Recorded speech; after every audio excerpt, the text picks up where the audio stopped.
Test 2. This is the IELTS listening test. You will hear a number of different recordings and you will have to answer questions on what you hear. There will be time for you to read the instructions and questions and you will have a chance to check your work. All the recordings will be played once only. The test is in 4 parts. At the end of the test, you will be given 10 minutes to transfer your answers to the answer sheet. Now turn to Part 1.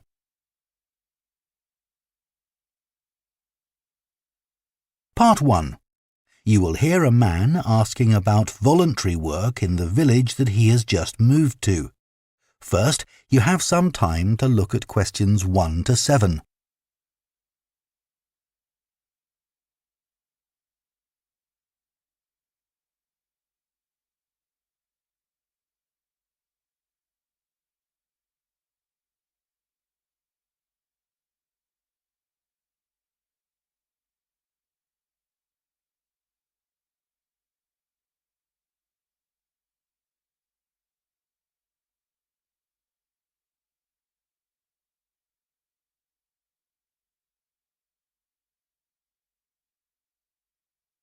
Now listen carefully and answer questions 1 to 7.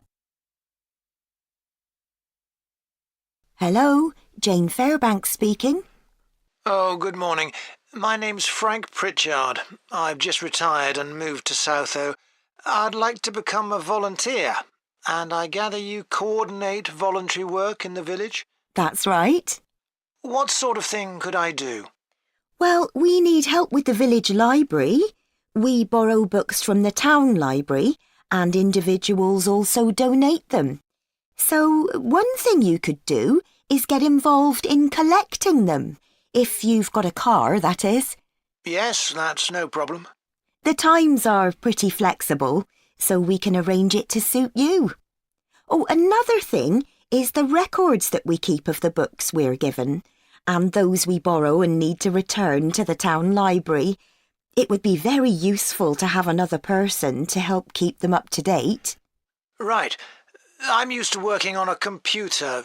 I presume they're computerized? Oh, yes. Is the library purpose-built? I haven't noticed it when I've walked around the village. No, we simply have the use of a room in the village hall. The West Room. It's on the left as you go in. Oh, I must go and have a look inside the hall. Yes, it's a nice building. Do you run a lunch club in the village for elderly people? I know a lot of places do. Yes, we have a very successful club. I could help with transport, if that's of any use. Oh, definitely. People come to the club from neighbouring villages, and we're always in need of more drivers. And does the club have groups that focus on a particular hobby too? I could get involved in 1 or 2, particularly if there are any art groups. Excellent. I'll find out where we need help and get back to you. Fine. What about help for individual residents? Do you arrange that at all? Yes, we do it as a one-off. Oh, in fact, there's Mrs. Carroll. She needs a lift to the hospital next week, and we're struggling to find someone. When's her appointment? On Tuesday. It would take the whole morning. I could do that? Oh, that would be great. Thank you. And also next week, we're arranging to have some work done to Mr. Salisbury's house before he moves, as he isn't healthy enough to do it himself. We've got some people to decorate his kitchen, but if you could do some weeding in his garden, that would be wonderful. OK, I'd enjoy that. And presumably the day and time are flexible?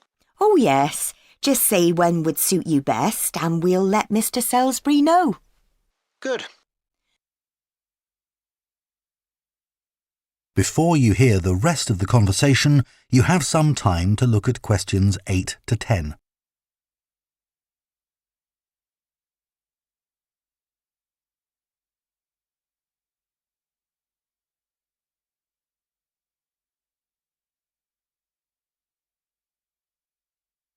Now listen and answer questions 8 to 10.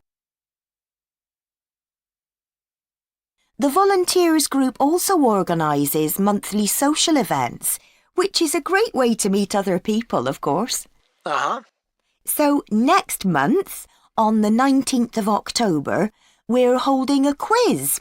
A couple of residents are great at planning unusual ones, and we always fill the village hall. That sounds like fun. Can I do anything to help? Well, because of the number of people, we need plenty of refreshments for halfway through. So if you could provide any, we'd be grateful. I'm sure I could. I'll think about what to make and let you know. Thank you. Then on November the 18th, we're holding a dance, also in the village hall. We've booked a band that specialises in music of the 1930s. They've been before, and we've had a lot of requests to bring them back. I'm not really a dancer, but I'd like to do something to help. Well, we sell tickets in advance, and having an extra person to check them at the door as people arrive would be good. It can be quite a bottleneck if everyone arrives at once. OK, I'm happy with that.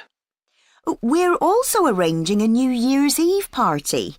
We're expecting that to be a really big event, so instead of the village hall, it'll be held in the Mountfort Hotel.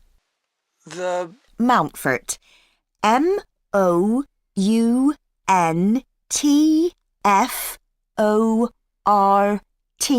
Hotel.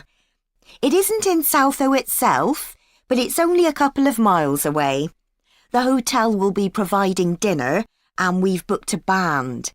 The one thing we haven't got yet is a poster. That isn't something you could do by any chance, is it? Well, actually, yes. Before I retired, I was a graphic designer, so that's right up my street. Oh, perfect. I'll give you the details, and then perhaps you could send me a draft? Part 2. You will hear a guide at a tourist attraction called Oniton Hall talking to a group of visitors. First, you have some time to look at questions 11 to 14.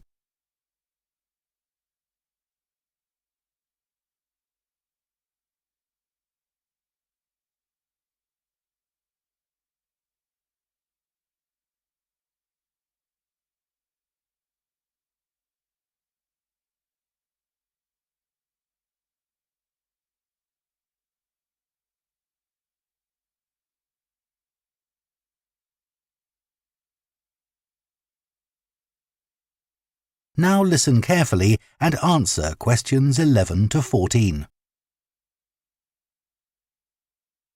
Good morning and welcome to Oniton Hall, one of the largest estates in the area. My name's Nick and I'm one of the guides. I'll give you a brief introduction to the estate while you're sitting down, and then we'll walk round. The estate consists of the house, gardens, parkland and farm, and it dates back to the 14th century. The original house was replaced in the late 17th century, and of course it has had a large number of owners. Almost all of them have left their mark, generally by adding new rooms, like the ballroom and conservatory, or by demolishing others. The farm looks much as it's always done, although the current owner has done a great deal of work to the flower beds. In the 17th century, the estate was owned by a very wealthy man called Sir Edward Downes. His intention was to escape from the world of politics, after years as an active politician, and to build a new house worthy of his big collection of books, paintings and sculptures. He broke off contact with his former political allies and hosted meetings of creative and literary people, like painters and poets. Unusually for his time, he didn't care whether his guests were rich or poor, as long as they had talent. Big houses like Oniton had dozens of servants until the 1920s or 30s, and we've tried to show what their working lives were like. Photographs, of course, don't give much of an idea, so instead, as you go round the house, you'll see volunteers dressed up as 19th century servants going about their work.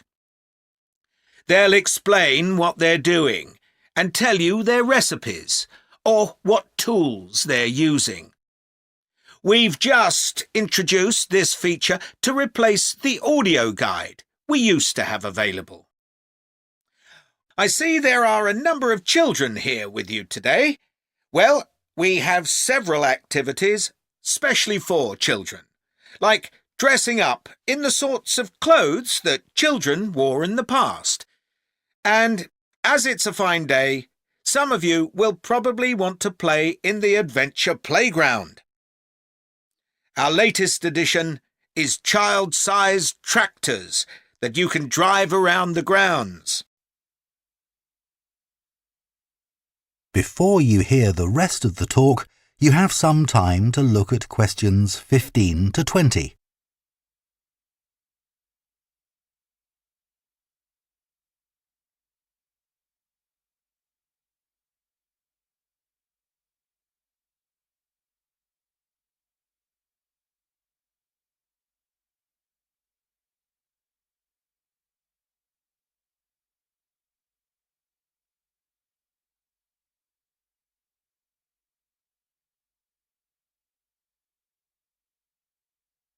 Now listen and answer questions 15 to 20.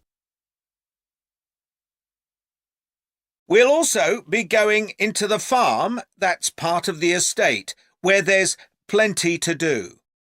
Most of the buildings date from the 18th century, so you can really step back into an agricultural past. Until recently, the dairy was where milk from the cows was turned into cheese. It's now the place to go for lunch, or afternoon tea, or just a cup of coffee and a slice of homemade cake.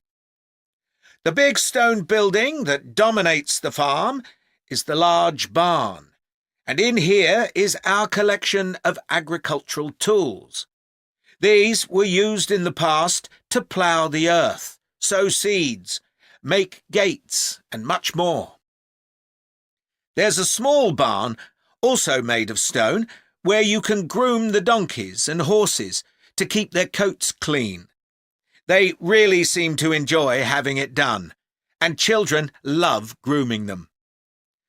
The horses no longer live in the stables, which instead is the place to go to buy gifts, books, our own jams and pickles, and clothes and blankets made of wool from our sheep. Outside the shed, which is the only brick building, you can climb into a horse-drawn carriage for a lovely, relaxing tour of the park and farm. The carriages are well over 100 years old. And finally, the parkland, which was laid out in the 18th century with a lake and trees that are now well established. You'll see types of cattle and sheep that are hardly ever found on farms these days. We're helping to preserve them, to stop their numbers falling further. OK, well, if you'd like to come with me, we will start. That is the end of Part 2. You now have half a minute to check your answers to Part 2.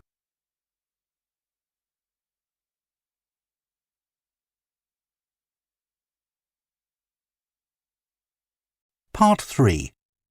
You will hear 2 theatre studies students discussing stage and screen performances of Shakespeare's play Romeo and Juliet. First, you have some time to look at questions 21 and 22.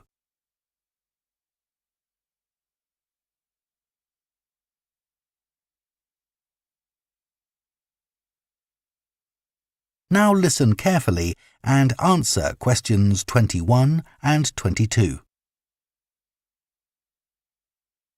Did you make notes while you were watching the performances of Romeo and Juliet, Gemma? Yes, I did. I found it quite hard, though. I kept getting too involved in the play. Me too. I ended up not taking notes. I wrote down my impressions when I got home. Do you mind if I check a few things with you, in case I've missed anything? And I've also got some questions about our assignment. No, it's good to talk things through. I may have missed things too. OK, great. So, first of all, I'm not sure how much information we should include in our reviews. Right.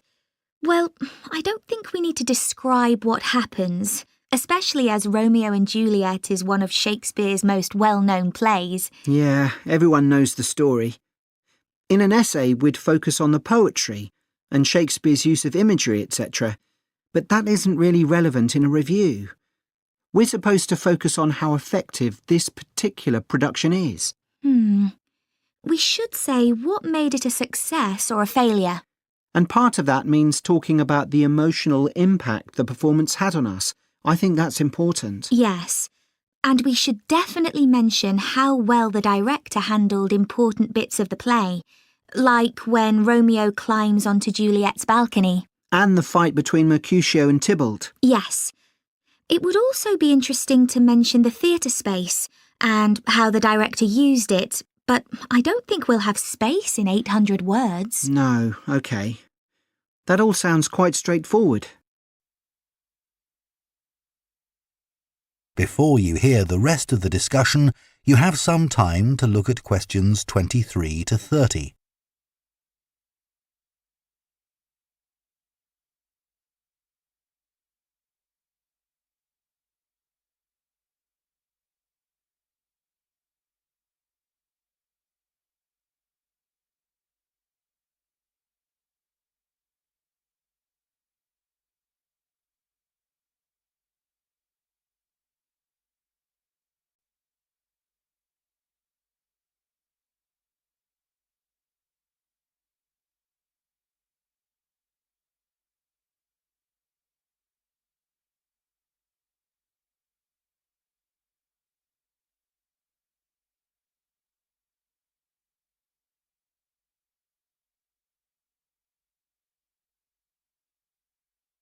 Now listen and answer questions 23 to 30.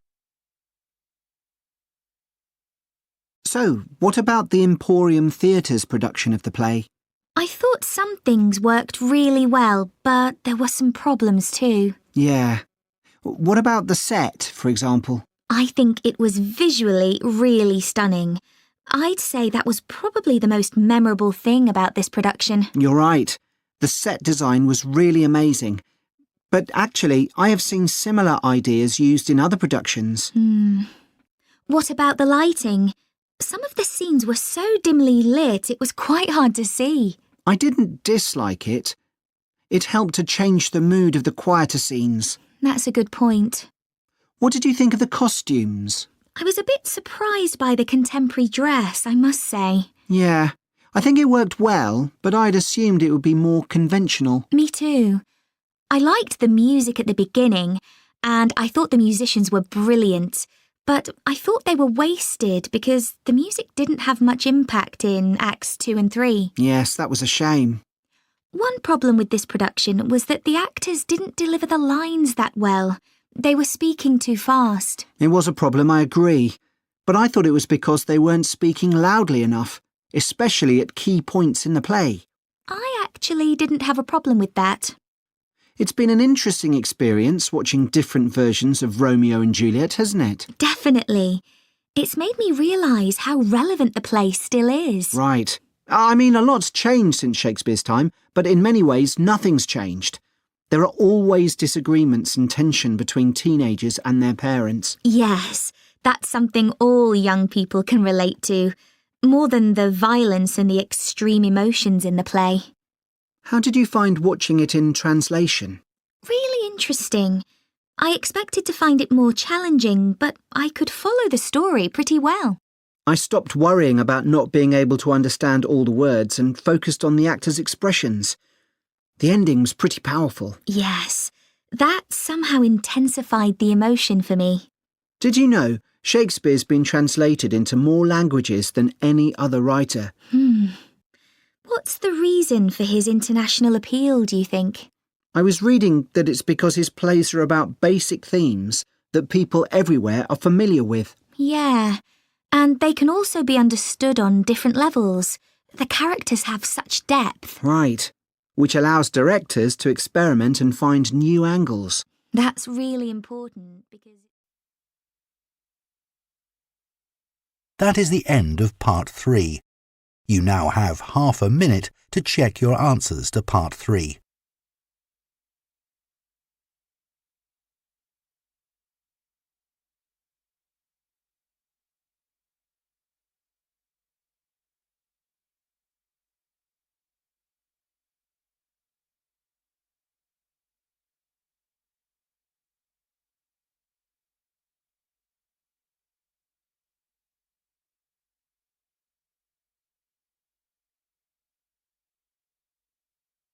Part 4.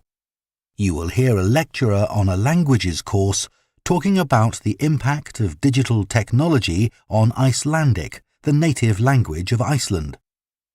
First, you have some time to look at questions 31 to 40.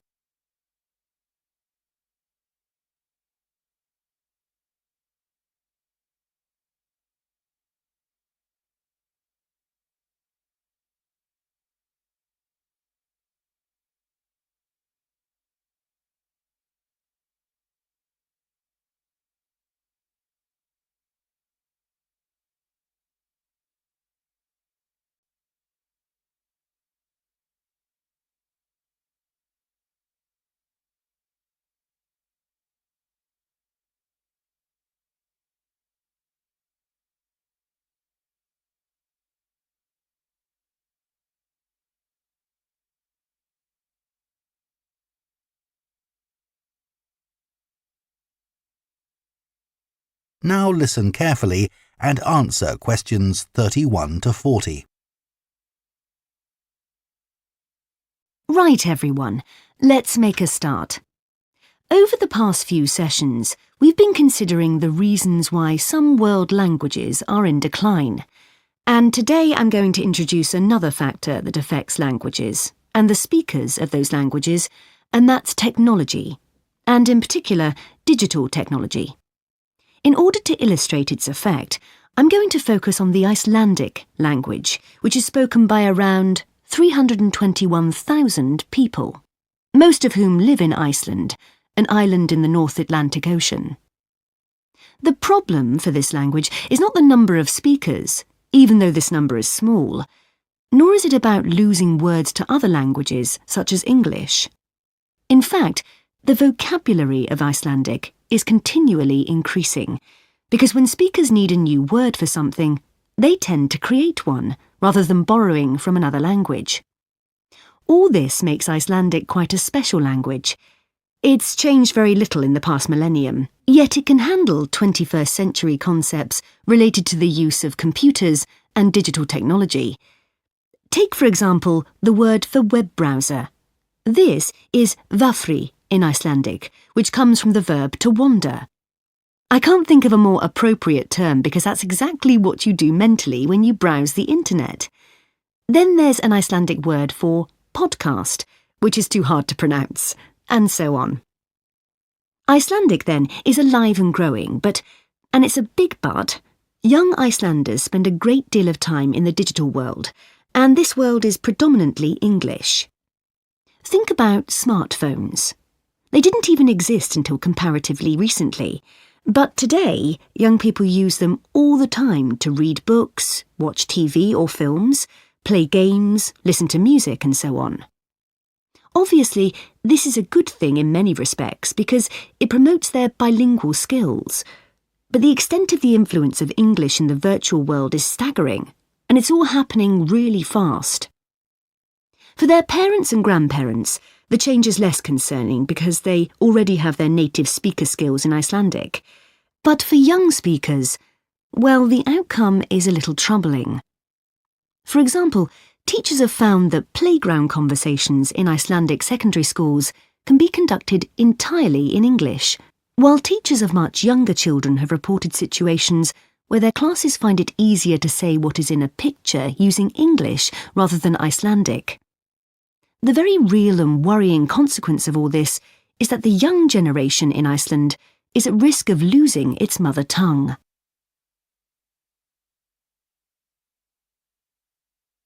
Of course, this is happening to other European languages too. But while internet companies might be willing to offer, say, French options in their systems, it's much harder for them to justify the expense of doing the same for a language that has a population the size of a French town, such as Nice. The other drawback of Icelandic is the grammar, which is significantly more complex than in most languages. At the moment, the tech giants are simply not interested in tackling this. So, what is the Icelandic government doing about this? Well, large sums of money are being allocated to a language technology fund that it is hoped will lead to the development of Icelandic-sourced apps and other social media and digital systems. But clearly this is going to be an uphill struggle. On the positive side, they know that Icelandic is still the official language of education and government. It has survived for well over 1,000 years, and the experts predict that its future in this nation-state is sound and will continue to be so. However, there's no doubt that it's becoming an inevitable second choice in young people's lives. This raises important questions.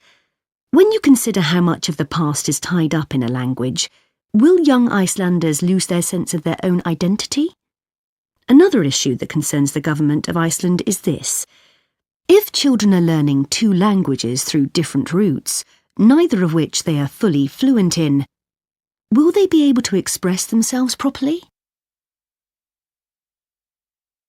That is the end of Part 4.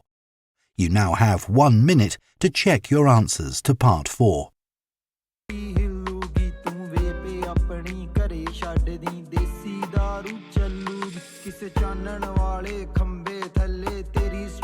ਬਣਾ ਦੂੰਗਾ ਤੇਰੀ cinematic ਜੀ reel ਵਾਸਤੇ ਗੱਡੀ ਦੀ ਛੱਤ ਵੀ ਲਾ ਦੂੰਗਾ ਉਸ 4 ਘੰਟੇ ਦੇ ਸਫ਼ਰ ਚ ਨੀ ਤੂੰ ਸਾਰੀਆਂ ਮੌਜਾਂ ਮਾਣ ਲਈ ਇੰਨਾ ਟਾਈਮ ਵੀ ਬਹੁਤ ਹੁੰਦਾ ਏ ਕੁੜੀਏ ਜਾਣ ਪਛਾਣ ਲਈ ਇੰਨਾ ਟਾਈਮ ਵੀ ਬਹੁਤ ਹੁੰਦਾ ਏ ਕੁੜੀਏ ਜਾਣ ਪਛਾਣ ਲਈ ਕੁੜੀਏ ਜਾਣ ਪਛਾਣ